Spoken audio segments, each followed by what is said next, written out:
Ley 3. La ley del proceso. El liderazgo se desarrolla diariamente, no en un día. Ann Shaver tenía 101 años cuando murió en enero de 1995. Durante muchos años vivió en un pequeño y descuidado cuarto alquilado en la ciudad de Manhattan.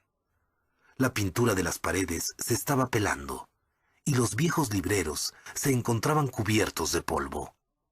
El alquiler mensual era de $400. La señora Shaver vivía del seguro social y de una pequeña pensión mensual que comenzó a recibir en 1943, al jubilarse de su cargo de auditora en el Ministerio de Hacienda. No le había ido bien en este lugar. Para ser más específico, la agencia no había obrado bien con ella. A pesar de tener un título en Derecho y de hacer un trabajo excelente, nunca fue ascendida. Y al jubilarse a la edad de 51, solo estaba ganando $3,150 al año. Ann Shaver era una modelo del ahorro. No gastaba dinero en sí misma. No compraba muebles nuevos aunque los que tenía se le desgastaran. Ni siquiera se suscribió a un periódico.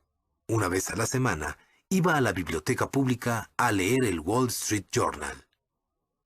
Imagine la sorpresa de Norman Lamb, el rector de Yeshiva University en la ciudad de Nueva York, cuando descubrió que Ann Shaver, una ancianita de la que nunca había oído hablar y que nunca asistió a Yeshiva, dejó casi todas sus propiedades a la universidad.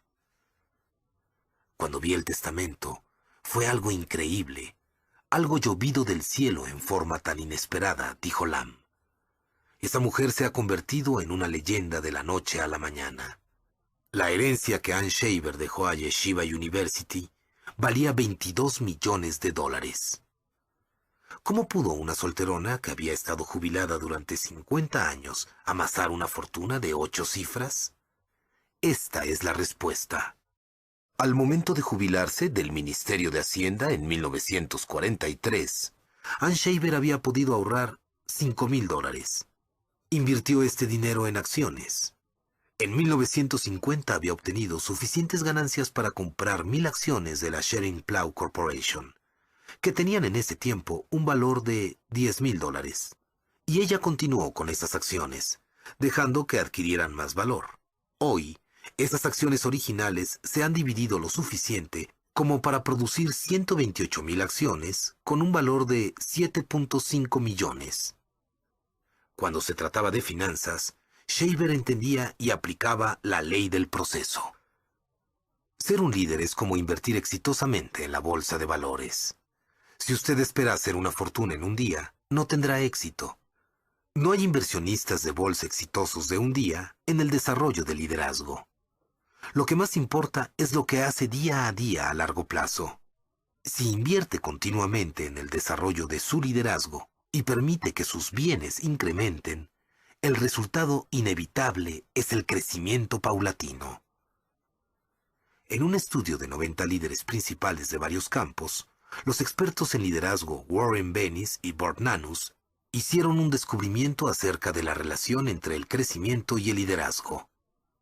Es la capacidad de desarrollar y mejorar las destrezas lo que marca la diferencia entre los líderes y sus seguidores. Eso fue lo que me sucedió cuando ocupé mi primera posición de liderazgo en 1969. Toda mi vida había sido capitán de equipos deportivos y había sido presidente del gobierno estudiantil en la universidad, de modo que pensaba que ya era un líder. Pero cuando intenté dirigir a las personas en el mundo real, descubrí la cruel realidad.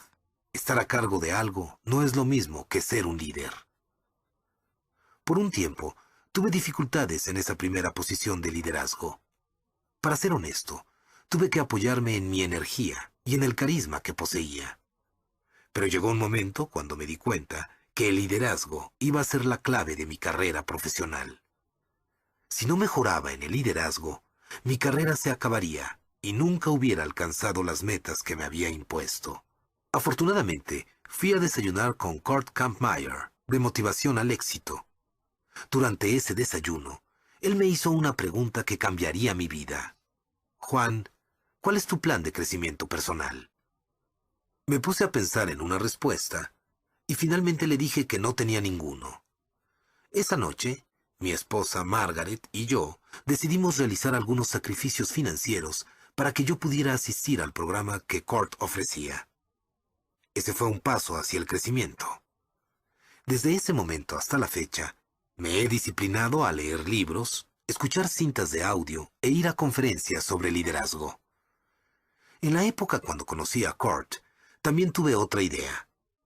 Escribí a los 10 mejores líderes en mi campo y les ofrecí $100 por media hora de su tiempo para poder hacerles algunas preguntas. Esta era una suma bastante considerable para mí en 1969. Durante los siguientes años, mi esposa Margaret y yo planeamos cada vacación en áreas donde vivían estas personas. Si un gran líder en Cleveland respondía que sí a mi solicitud, ese año pasábamos las vacaciones en Cleveland para que yo pudiera conocerlo. No le puedo explicar cuán valiosas fueron esas experiencias para mí. Esos hombres compartieron conmigo conceptos únicos que no hubiera podido aprender de otra forma.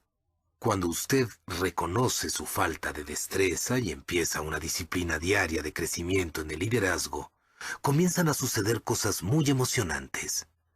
Lo que una persona hace de manera disciplinada y consecuente la prepara, independientemente de cuál sea su meta. Uno puede ver el efecto de la ley del proceso en cualquier estilo de vida. La leyenda del baloncesto, Larry Bird, llegó a ser muy sobresaliente en los tiros libres porque practicaba 500 tiros cada mañana antes de ir a la escuela. Demóstenes, de la antigua Grecia, llegó a ser el más grande de los oradores porque recitaba versos con piedras en la boca y practicaba ante el rugido de las olas en la costa. Y pudo hacerlo a pesar de haber nacido con un defecto de pronunciación. Usted necesita la misma dedicación para llegar a ser un gran líder.